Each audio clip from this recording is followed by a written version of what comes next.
እዚ ኣፎት ሚድያ እዩ ጥዕና ሃበልና ኣብ ዝተፈላለዩ ቦታን ኩነታትን ኮይንኩም ትሕዝቶና ትከታተሉ ክቡራትን ክቡራንን ላይክ ሼር ሰብስክራይብ ምግባር ስለትከታተሉና ምስጋና ንዕዘዙ እዩ ናብ ዋናው ሓበሬታት ሰዓት ከነሰጋግረኩም ቤት ጽሕፈት ሕወሓት ፓነል ሕብረት ኣፍሪካ ብቁልጡፍ ተኣኪቡ ዝርርብ ክጅምር ተማሕጺኑ ብጌታቸው ረዳ ዝምራሕ ክንፍ ሕወሓት ብወገኑ ትውድብ ይጽበዮ ካብ ዘሎ ጥፍኣት ንምድሓን ሓበራዊ ጉባኤ ክካየድ ጻውዒት ኣቕሪቦም እዚ ብዘይ ምግባር ኣብ ልዕሊ ትውድብ ንዝመጽእ ዝኾነ ይኹን ሓደጋት ሓታት ዝኸውን ነቲ ዘይሕጋዊ ጉባኤ ዘካየደ ሓይሉ ክብል እውን ጠቒሱሎ መንግስቲ ፌደራል ምክያድ ጉባኤ ትውድብ ስዒቡ እገዳታት እናገበረ ምምጽኡ ዝፍለጥ ኮይኑ ሎሚ ዝወፀ ባይቲ ጌታቸው ረዳ ካብ ዝምራሕ ማእኸላይ ኮሚቴ ሕወሓት ዝተዋሃበ መግለጺ ከም ዘመላኸቶ ብምኽንያት እቲ መበል 14 ጉባኤ እናተባሃለ ዝጽዋዕን ውሱን ክፋል መሪሕነት ውድብ ኣካይዱ እዩ ዝበለው ዘይሕጋዊ ጉባኤን ኣብ ትግራይ ብሓፈሻ ኣብ ውድብና ሕወሓት ድማ ብፍላይ ኣብ ታሪክ ዘይተረኣየ ፍሉይ ፖለቲካዊ ኩነት ንክውለድ ምኽንያት ኮይኑ ክብል ከሲሶም ቅድም ቀዳድም ዝጉጅለ ነቲ ጉባኤ ዝብሎ ንምክያድ እንትውሰን ኣብ ውድብ ኣብ መላ ህዝብን ኣብ ቀጻል ዕፃ ወለዶታት ትግራይን ሓደገኛ ጽልዋን ውጽኢትን ከም ዝፈጥር ዝገመትናዮን ደምዲምና መርገጺ ዝወሰድናሉ እንኳ እንተነበረ ሕዚ ኮይንካ ክረአ እንተለውን ብተግባር ሓቂ ምዃኑ ኣረጋጊጽና ኣለና ኢሎም ዞባ ከም ዞባ ሙሉእ ዘይተሳተፈሉ ቁጽረን ዘይነዓቐ ወረዳታት ዘይተረኸባሉ ፍርቂ ሓይሊ ማእኸላይ ኮሚቴኡ ዝነጸጎ ቁጽር ኮሚሽን ነባራት ተተካእቲ ነባራት ማእኸላይ ኮሚቴ ዝተቃወምዎ ምስ መንግስቲ ፌደራልን ቦርድ መረፃን ክውዳእ ዝግብኦ ፖለቲካውን ሕጋውን ጉዳያት ዕልባት ኣብ ዘይረኸበሉ ብሓፈሻ መኸት ኣብ ዘይተገምገመሉን ዝተማልአ ውድባውን ህዝባውን ተቐባልነት ዘይብሉን ብተብተብን ዲሞክራሲያዊ ብዝኾነ መንገድን ዝተገበረ ስለ ዝነበረም ምቃዋምና ኣዕርዩ ትኽክልን ኣብ ታሪክና ኣብ ስራሕናዮ ተባዕ ፖለቲካዊ ቃልሲ ሓደኒ ብምባል ንመርገፂኡ ኣሞጊሶም መግለፂ እቲ ባይተ ጌታቸው ወሲኹ ዝጉባኤ ዘምጽኦ መዘዝ ሕዚ ነቲ በዓል ነዊሕን ድሙቕን ታሪክ ውድብናን ኣባላቱን ከፋፊሉ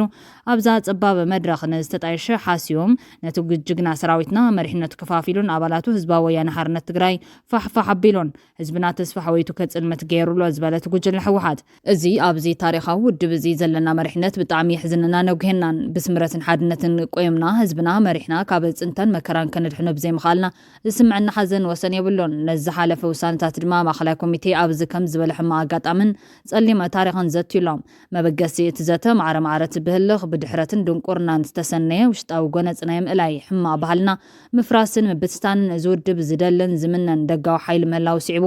ደው ኢልካ ምሕሳብ የድል እዩ ካብ ዝብል ዝብገስ ምዃኑ ኣዘኻኺሮም ስለ ዝኾነ ድማ ኢሉ እቲ ብኣይተ ጌታቸው ረዳ ዝምራሕ ውድብ ሕወሓት ብመሰረት ዝምልከቶም ናይ ፌደራል ኣብያተ ዕዮ ቅድም ኢሎም ብተኸታታሊ ዘውፅዎን ሕጋውነትን ህላውን እቲ ውድብ ኣብ ሕቶ ዝእትውን መሰረታዊ ድሌት ህዝብና ዝጻባን ድንጋገታት ግድን ዝተፈለየ ውሳነ ክንውስን ደፊእና ኣሎም እቲ ውሳነ ድማ ከምቲ ህዝብና ብተደጋጋሚ ዝሓተቶ ከምቲ ንዓና ሓዊሱ ቀሊል ዘይበሃል ሓይሊ ውድብና ዝጠልቦ ምእንቲ እቲ ዝኣመነና ህዝቢ ክንብል ብፍላይ ድማ ቦርድ መረፃ ኢትዮጵያ በቲ ዝሓዞ መርገፅን ናብ ልዕሊ እቲ ውድብ ንክፍጸም ዝፀሓፎ መግለፅን ቅድሚ ምፍጻሙን ዝተዋሃበ ናይ ግዜ ገደብ ቅድሚ ምብቅዑን ሕግን ስርዓትን ብዝፈቅዶ ስምምዕነት ፕሪቶርያ ብዘቐመጦን መላእ ኣባል ውድብ ህዝባዊ ወያነ ሓርነት ትግራይን ህዝብናን ብዘሳትፍ መንገዲ ጉባኤ ምክያድ ወሳኒ ኮይኑ ረኺበዮ ኣለኹ ኢሎም እቲ መርገፅታት ድማ ጉባኤ ነካይድ ሕጋውነት ውድብና ንመልስ ህዝብና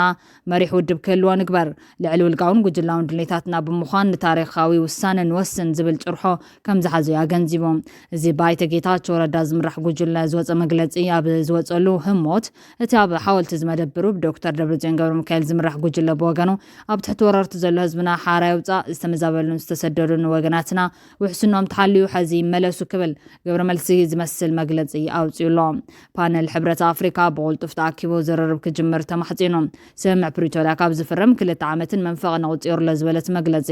እንተኾነ ግን እቲ ህዝቢ ትግራይ ሕወሓት ኮነ ደላይ ሰላም ዝኾነ ማሕበረሰብ ዓለም ትፅቢት ዝገበሩሉ ስምምዕ ናብ ተግባር ብዘይምስግጋሩ ኣብ ልዕሊ ህዝቢ ትግራይ ዝተወጀ ጆኖሳይድ መልክዑ ቀይሩ ሞት ስቃይን ሕሰምን ህዝብና ይቕጽል ኣሎ ክብል ንተፈጻምነት ፕሪቶርያ ዝተዋሃበ ግምት ዝተሓተ ምዃኑ ሞጊቶም ብመሰረት ትውዕሊ ሉዓላዊ መሬት ትግራይ ኣብ ትሕቲ ወረርቲ ሓይልታት ይርከብ ኣብ ትሕቲ ወረርቲ ዝነብር ህዝብና ሓራይ ወፅን ዝተመዛበለን ዝተሰደደን ህዝብና ናብ መረበቱ ክምለስ ኣይከኣለን ዳግመ ህንፀት ብኩናት ዝዓነወት ትግራይ ኣይተጀመረን ፖለቲካዊ ዘተ ኣይተጀመረን ብሓፈሻ ስምምዕ ፕሪቶርያ ዛጊድ ከበፅሖ ዝግባእ ዝነበረ ብርኪ ከይበፅሐ ንህዝብና ትርጉም ዘለዎ ለውጢ ከየመዝገበ ዓመታት ኣብ ምቁፃር ንርከብ ዝብል መግለፂ ጉጅለ ዶክተር ደብረ ደብረጽዮን ገብረ ሚካኤል ይኹን እምበር ትውድብ ኣብ ምትዕንቃፍ ዲዲአርን ምምላስ ተመዛበልትን ግዛታዊ ሓድነት ትግራይን ልዑል ኢድ ዝነበሮም ካብ ጉጅለ ዶክተር ደብረጽዮን ክሳብ መሪሕነት ኣይተ ጌታቸው ካብ ጀነራል ታደሰ ወረደ ክሳብ መራሕቲ ሰራዊትን ብሓፈሻ መሪሕነት ትግራይ ዓንቃፍ ታራ ከም ዝነበሮም በተደጋጋሚ ክግለጽ ጸኒሑ እዮም። ኣቦ እምበር ትውድብ ዶክተር ደብረጽዮን ገብረ ሚካኤል ኣብ ኣዳራሽ ሓወልቲ ሰማዕታት ምስ ተመዛበልትን ሓርበኛታትን ኣብ ዝገበርዎ ኣኼባ ቅድሚ ምምላስና ውድብ ትድሓን እንተዘይድሒና ዝድሕን ተመዛበሊ የለን ስለዚ ቅድሚ ተመዛበልቲ ውድብ ትድሓን ዝብልዎ መደረ ንብዙሓት ከዘራርብ ጸኒሑ እዮም። ብሓራይነት ሕወሓት ዝተመረጹ ፕረዚደንት ጊዜያዊ ምሕዳር ጀነራል ታደሰ ወረደ ብወገኖም ምምላስ ተመዛበልቲ ቀንዲ ዕማም መሪሕነቶም ምዃኑ ክገልጹ ተሰሚዖም እዮም። እቲ መግለጺ ወሲኹ ኣብ ምዕቆብ ማእኸላትን ስደትን ዝርከብ ህዝብና ን5 ዓመታት ብዘይእኹል ኣቕርቦት ሓገዝ ኣደዳ ሕማም ሞትን ጥሜትን ኮይኑ ይቐጽል ኣሎ። ኣብዚ ሕዚ እዋን ድማ ብምኽንያት ምቁራጽ ኣቕርቦት ትካላት ሰብኣዊ ሓገዝ እቲ ዝጸንሐ ሓደጋ ካብ ዝኸፍአ ናብ ዝባእሰ ኣሰጋጊርዎ ኣሎ። ህዝብና ብዘይእኹል ሓገዝ ኣብ ቅዳድ ኬንዳ ኮይኑ ሓምሻ ክረምቲ ክሕልፈ ይግባን። ኣዋዓልቲ ስምዕ ፕሪቶርያ ኮነ ማሕበረሰብ ዓለም ነዚ ኣብ ልዕሊ ተመዛበልትን ስደተኛታትን ወገናትናን ጽላሊ ዘሎ ኣዝዩ ዘተሓሳስብ ሓደጋ ተረዲኦም ቅልጡፍ ስጉምቲ ክወስዱ ይግባእ። መንግስቲ ኢትዮጵያ ብመሰረት ስምዕ ፕሪቶርያ ካብ ሰራዊት ኢትዮጵያ ወጻኢ መሬት ትግራይ ወሪሮም ዘለዉ ሓይልታት ብቕልጡፍ ብምውፃእ ዝተመዛበሉን ዝተሰደዱን ወገናትና ውሕስኖም ተሓልዩ ሕዚ ናብ መረበቶም ክምለሱን ክገብር ኣለዎ ኢሉሎም። ነዚ ዘፈጽሙ ሕብረት ኣፍሪካ ኮነ ማሕበረሰብ ዓለም ድማ ነቲ ኣብ ባይታ ዘሎ ህልው ኩነታት ተረዲዩ ኣብ ሓፈሻዊ ፈጻጽማት ስምዕ ንምዝታይ ፓነል ሕብረት ኣፍሪካ ብቕልጡፍ ተኣኪቡ ዝርርብ ክጅመር ተማሕጺኑሎም። ብኻሊእ ዜና ብሰንኪ ከፋፋሊ ፖለቲካ መሪሕነት ሕወሓት ህዝቢ ትግራይ ብሓባር ዝሰምረሉ ኣጀንዳ ተሳይንዎ ከም ዘሎ ተገሊጾም። ኣብ ህልው ኩነታት ትግራይ ተደሪኹ ብጥምረት ማሕበራት ትግራይ ኣብ ዲያስፖራ ኣታድ ዝወፀ እዋናዊ መግለጺ ከም ዘመላኽቶ ድሕሪ አንጻር ጸላት ዝተገበረ መሪር ብረታዊ ቃልስን ንሱ ዝወለዶ ውዕሊ ፕሪቶርያን ትግራይ ኣብ ትኩስ ጠጠው ዝበለሉ አንጻራዊ ሰላም ዝረኸበሉ ዋላ እኳ እንተኾነ ብሰንኪ ኣብ መሪሕነት ዝተፈጠረ ጻመ ስልጣን ዝወለዶ ጸግዕ ዝሓዘ ንሕንሕ ሎሚ ኣብ ህዝቢ ትግራይ ዓቐን ዘይብሉ ስነ ልቦናዊ ጸቕጥን ምክፍፋልን ሓይሊ ሰብካ ምብትታን ተፈጢሩ ከም ዘሎና ቃሊዖም። በዚ ምኽንያት እውን ኢሉት መግለጺ ውዕሊ ፕሪቶርያ ብእዋኑ ከይፍጸምን ህዝቢ ትግራይ ረሃዋን ሰላምን ሕሉው ጸጥታ ከይረክብን ብዛዕባ መጻኢቶ ዛትዩ ንከይውስን እኳ ዳስ ትግራዋይ ንኽኸፋፈልን መጋባርያ ጸላቱን ክኸውን እንተገይሩ እዮም። ኣብዘን 2 ዓመታት እቲ ተመስሪቱ ዝነበረ ጊዜያዊ ምሕደራ መንግስቲ ትግራይ ብፍላይ ብኣፈላላይ ላዕለዎት ኣመራርሓ ሕወሓት ኣብ ክንዲ ተረጋጊዕካን ተዋሂድካን ክመሓደር ምግባር ፖለቲካ ትግራይ ብውሕሉል ኣተኣላልያ ዝፍጸምን ተደጋጊፍካ በቲ ውዕሊ መሰረት ግዛታት ትግራይ ምምላስን ዝተመዛበሉ ተጋሩ ብእዋኑ ናብ መረበቶም ንክምለሱን ኩሉ ዓቕምታት ትግራይ ሓቢሩ ክሰርሕ ምግባርን ነንርእስኻ ኣብ ጸለመን ምጥቕቓዕን ከም ዘሕለፈ ኸሲሶም። እዚ ፈጠሮ ዘይምዕሩግ ከይዲ ፖለቲካ ከም ተጋሩ ሓድነትና እናጊዑ ቀጻላይ ሃለዋትና ክነውሕሰሉ ብዘይንኽእል ኩነታት እናተፈጠረ ይኸይድ ከም ዝነበረን ኩሉ ትግራዋይ እውን ኣብ ስጋት ከም ዘሎን ርድዮም። ድሕሪ ዝኹሉ ዘይልሙድ ፍጻመታትን ዝነበረ ምምሕዳር ዋላ እኳ 2 ዓመት ወዲኡ ሓድሽ ፕረዚደንት ተሰይሙ ምህላው ጋዱ ኮይኖም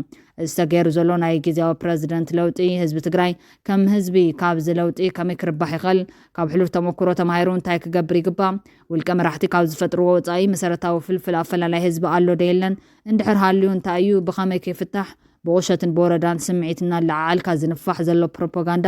ንትግራይ እንታይ የኽፍል ኣሎ ብቐጻሊ ኸ እንታይ ከኽፍላ ይኽእል እዚ ነገርከ ብኸመይ መንገዲ ክንፈትሖን ክንብድሆን ይግባእ ዝብላን ዝኣመሰላን ሕቶታት ኩሉ ትግራዋይ ብጽሞና ክሓስበሉ ዝግባእ ጉዳይ ከም ዝኾነ ኣመላኺቱሎም። መግለጺ ጥምረት ማሕበራት ተጋሩ ኣብ ዲያስፖራ ወሲኹ ትግራዋይ ብዘይ ምንም ኣፈላላይ ንሃልዋትን ድሕነትን ህዝቢ ትግራይ ክብል ከም ሓደ ስድራ ተቓሊሱ ተሰዊኡ ከም ፍረቓልሲ እውን ኣብ ውዕሊ ፕሪቶርያ ከም ዝበጽሐን ብቐጻሊ እውን ባህግን ዕላማን ህዝቢ ትግራይ ኣብ ሽትኡ ንምብጻሕ ኩለ መዳዊ ቃልሲ ክገብር ክኽእል ከም ዘሎ ብዝኾነ ትግራዋይ ዘይክሓድ ሓቂ እዩ። እዚ ንምዕዋት ብዘይ ሓድነት ህዝቢ ትግራይ ዘይሕሰብ ምዃኑን እዚ ሓድነት ንምምጻእ ካብ ዘድልዩ ነገራት ሓደ ቅድሚ ሎሚ ነዚ ጸገም ክፈጥሩ ዝኽእሉ ጸገማት ብግቡእ ምግምጋምን ብምእራምን ኣብቲ ሎሚ ዝጣየሽ ዘሎ ጊዜያዊ መንግስቲ ሚዛናዊ ዝኾነ ህዝቢ ዝኣምነሉ ኩለ መዳዊ ተሳትፎ ንክህሉ ምርግጋጽ እቲ ቀንዲ ኣገዳሲ ጉዳይ ምዃኑ ዘመላኸተት ጥምረት ናይ ፖለቲካ እምነት ኣፈላላይ ብዘይገድስ ብውሕድ ኩሉ ትግራዋይ ዝተቐበሎን ኣብ ቅድሚ ዓለም ዝተፈረመ ውዕሊ ፕሪቶርያ ተግባራዊ ንምግባር ምልኣተ ህዝብን ናይ ፖለቲካ ሓይልታት ካብ ዝኾነ እዋን ብላዕሊ ብሓደ ጠጠው ምባል ዘድልየሉ እዋን ሎሚ እዮም። ሎሚ እውን ካብዘን መሰረታዊ ባህግታት ህዝቢ ትግራይ ወጻኢ ንጉጅላዊ ረብሕኡ ክብል ከፋፋለ ኣጀንዳታት ብምምጻም ህዝቢ ዝኸፋፈል ዝኾነ ሓይሊ ህዝቢ ትግራይ ብጽኑዕ ክቃወም ክቃወምን ያክል ክብሎን ይግባድ ማይሎም ውሽጣው ጸገማትና ውሽጥና ክንፈትሑ እናተገበና ናብ ደገነ ቋምተሉ ጉዳይ ቅድሚ ሎሚ ብዙሕ ኣኽፊልናዩ በቀጻሉን ብዙሕ ከኽፍለና ከም ዝኾነ ብምርዳ ቅድም ክብል ተጣይሻ ዝነበረት ብሄራዊ ናይ ዕርቂ ሽማግለ ወይ ድማ ሓይሊ ዕማም ንኸምዚኦም ነገራት ንምፍታሕ ብግቡእ ክንጥቀመላ ከም ዝግባን እንተዘይ ኮይኑ ግና ከም ትሕሉፍ ናብ ግዳማዊ ሓይልታት ክነቋመት እንድሕር ኮይና ጸላቲ ናብ ውልቃዊ ረብሖም ክጨውይዎ ከም ዝኽእሉ ድማ ኣጠንቂቖም ሎሚ ቀዳምነት ክንቦ ዝግበና ዛዕባ ዘቐመጠት መግለጺ ናይ ስልጣንን ናይ ፓርቲን ሕንሕን ዘይኮነ ሃልዋትን ውሕስናን ህዝቢ ትግራይ ስለ ዝኾነን እቲ ናይ ስልጣንን ናይ ፓርቲን ሕንሕን መጻኢ ኣወንዚፍና ኩሉ ዓቕምናን ክእለትናን ናብ ግዛታዊ ሓድነትናን ኣብ ውሕስና ሃልዋትናን ህዝቢ ትግራይ ምትኳር ኣማራፂ ዘይብሉ ኣንፈት ቃልስና ክኸውን ይግባኦ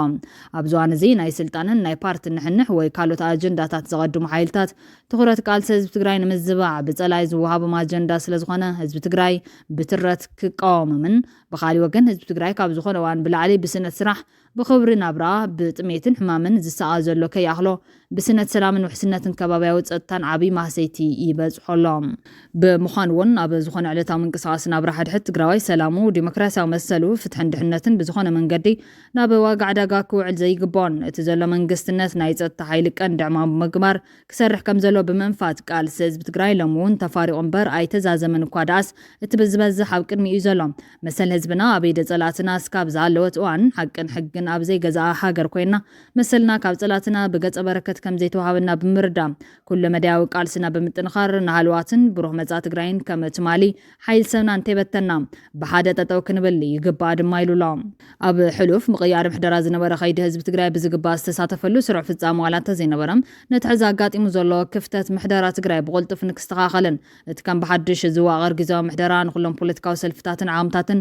ብዘሳትፍ መንገዲ ንክዋቐርን ንክመዓራረይን ብምዝኽኻር እቲ ጽምረት እውን ኣብ ጎኒ እዚ ምሕደራ ብምዃን ዝከኣለ ደገፍ ከም ዘብቃላት እዮም ኣብ መወዳእታ ውሽጢ ናብ ደገን ዘሎ ህዝቢ ትግራይ ብሓፈሻ ንግዜያዊ መንግስቲ ትግራይ ሲቪክ ማሕበራት ትግራይ ንሓይሊ ምክልኻል ትግራይ ንፖለቲካ ውዳበታትን ሚድያታትን ትግራይ ዘለዎ መደባት ንምፍጻም ሓድነቱን ከጽንዕ ጥምረት ማሕበራት ዲያስፖራ ትግራይ ከም ወትሩ ኣብ ሃልዋት ውሕስናን ረብሓት ትግራይን ብትረት ጠጠው ክብል ኣተሓሳሲቡሎ ናብ ካልእ ሓበሬታ ፎት ሚድያ ተሰጋጊርና ሰራዊት ሻዕብያ ሓድሽ መጥቃዕትን ወፍርን ከም ዝጀመረት ሓቢሮም ሃገር ረመጽ ኮይናቶም ዝሐሸናይ ናብራ ዕድላትን ናይ ምንባር ነጻነትን ንምርካብ ናብ ስደት ኣብ ልዕሊ ዘምርሑ መናእስያት ንዝሓለፈ ከባቢ 20 ዓመታት ብተመልከተለይ መጥቃዕታ ምፍጻም ዝጸንሐ ጉጅለ ህግደፍ ብዝሓለፈ ሰንበት ኣብ ሰዓታት ወጋሕታ ኣብ ልዕሊቶም ካብ ጭቆና ስርዓት ህግደፍ ዝኸፍየለን ብምባል ብዶባት ትግራይ ናብ ገርሁ ስርናይ ወረዳ ደገብሲ ዝኣተው ኤርትራውያን ብተመልከተለይ ኣድረጋጥያይ ክትኩስ ከም ዝተሰምዐን ኣብ ልዕሊ ህይወት ሰብ እውን ሓደጋ ከም ዘብጽሐን ምንጭታት ኤርፒኤም ካብቲ ከባቢ ኣብ ዝለኣኽቦ ሓበሬታ ገሊጾም ኣብ ዶባት ዝርከቡ ኣባላት ሰራዊት ናይ ተኩስካ ቅተል ትእዛዝ ሂቡ ኣብ ልዕሊ ዜጋታት ናይ ሞት ፍርዲ ኣውጁ ዝርከብ ጉጅለ ህግደፍ በቲ ሰንበት ወጋሕታ ዝፈጸመ መጥቃዕቲ ሽዑ ህይወቱን ዝሓለፈ ተወላዲ ገሩ ሱርናይ ንዝኾነ ደላላይ ሬሱ ኣብ ቃልዕ ቦታ ከም ዝደረበይዎ ዝገለጹ ምንጭታት ተወቂዑ ካብ ሞት ዝተረፈ ካልኣይን ከባቢ 50 ዝቁጽሮም ኤርትራውያን ተሰጋሮን ብጦርኖፍ ብምሳር ናብ ኤርትራ ከም ዝወሰዶም እዮም ምንጭታት ኤርፒኤም ዝገልጾም ኣብ ገርሁ ስርናይን ከባቢውን ሰራዊት ትግራይ ይኹን ሰራዊት ፌደራል ኢትዮጵያ ስለ ዘየለው ካብ ገርሁ ስርናይ ክሳብ መስመር ሆያን ዕዳጋ ረቡዕን ዝርከብ ከባቢታት ጉጅለ ህግደፍ ከም ድላዩ ከም ዝንቀሳቐሰሉ ዝገለጹ እቶም ምንጭታት ድሕርቲ ኣብ ሰዓታት ወጋሕታ ዝተሰምዐ ብርቱዕ ድምፂ ጠያይቲ ምልሻታት እቲ ከባቢ ናይ ውግእ ኩነታት ዝተፈጠረ መሲልዎም ናብ ከባቢታት እንትጮ ከም ዝረሓቑን ናብ ሰዓት ወሰናወሰን ዶባት ኤርትራን ትግራይን ብጠቕላላ ብናይ እዝንን ዓይንን ሓበሬታት ዝህቡ ስልያታት እቲ ጉጅለ ተጎቢጡ ምህላው እዮም ዝገልጾም ዝተፈጠረ ኩነታት ህይወቱ ዝሳነ መንእሰይ ኣብ ከባቢ ዶባት ብምዃን ካብ ኤርትራውያን ሰጋሮ ካብ 4 ክሳብ 5,000 ዶላር ክቕበል ዝጸንሐን መርበባት ዘርጊሑ ኣብ ንግዲ ደቂ ሰባት ተዋፊሩ ዝነበረን ምዃኑ ዝገለጹ እቶም ምንጭታት ድሕርቲ ዝተፈጠረ ኩነታት ካብ ከባቢ ዶባት ዝነብሩ ካልኦት ሲቪላውያን እውን ክሳብ ሩባ በለሳ ብምንቅስቓስ ካብ ኢድ ጉጅለ ህግደፍ ዝሃደሙ መንእሰያት ብምድጓን ናብ ደላሎ ይሸጥዎምን ከም ዓብዪ ምንጫታዊ ይጥቀምሎምን ምህላዎም ብምጥቃስ በቲ ጉጅለ ይኹን በቲ ኣብ ትግራይ ዝፍጸም ዘሎ ተግባራት ህይወት ኤርትራውያን ኣብ ክልተ ሓዊ ተቐርቂሩ ክትርኢ ኣዝዩ ዘተሓሳስብ ምዃኑ እዮም ዝገልጾም ሃገር ሙሉእ ኣብ ትሕቲ ሕሱም ውልቀ መላኽ ምሕደራ ብምሕያር ነብሲ ወከፍ ወለዶ ንኹናት ዝዳለወላ ኤርትራ ፈጢሩ ዝርከብ ጉጅለ ህግደፍ ድሕርቲ ምስ መንግስቲ ኢትዮጵያ ዝፈጠሮ ንኹናት ዝዕድም ምትፍናን መንእሰያት ሃገር ብዘይዕርፍ ግፋን ወታደራዊ ተዓሊማትን የጨንቕ ምህላው ዝገለጹ ገለ ብሰላም ዝተገሩ ኤርትራውያን እቲ ኩነታት ነታ ውሽጢ ዓዲ ንዝነብር መንእሰይ ከቢድ ስጋት ስለ ዝፈጠረሉ ዕላል መንእሰያት መውፅኢ ምንዳይ ጥራሕ ኮይኑ ምህላው እዮም ኣብ ሓበሬቶም ገሊጾም ዝርከቡ ክቡራትን ክቡራንን ካብ ኣፎት ሚድያ ዝተዳልወት ሕዝቶ ዝሰዓት ኣሪብና ዛዚምና ላይክ ሼር ሰብስክራይብ ምግባር ቤተሰብ ኣፎት ኩኑ ሰናይ ግዘን ምና